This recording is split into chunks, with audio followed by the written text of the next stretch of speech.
Praise the Lord. Good morning. இன்றைய ஒரு நிமிட வேத தியானத்திலே உன் வாயை திற அப்படின்னு வசனத்தில் பார்க்க போகிறோம். நீதிமொழிகள் 31:8 ஊமையனுக்காகவும் திக்கற்றவர்களுக்காகவும் எல்லாருடைய நியாயத்துக்காகவும் உன் வாயை திற.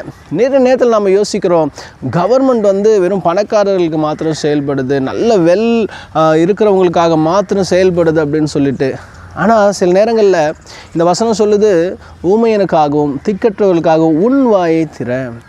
நாம் கூட சில நேரத்தில் ஒரு பட்சமாக என்ன பண்ணுறோம், தீர்ப்பு சொல்கிறோம். சில நேரத்தில் ஊமையனுக்காக பேசுவதற்கு நம்முடைய வாய் என்ன பண்ண மாட்டேங்குது, வரமாட்டேங்குது. திக்கற்றவர்களுக்காக பேசுவதற்கு நம்முடைய வாய் வரமாட்டேங்குது. இன்றைக்கி ஆண்டவர் சொல்கிறாரு, நீ ஒரு பொசிஷனில் இருக்கும் பொழுது, நீ ஒரு தகுதியுள்ளவனாக இருக்கும் பொழுது, நீ ஊமையனுக்காகவும் திக்கற்றவனுக்காகவும் என்ன பண்ணணும், பேசணும்.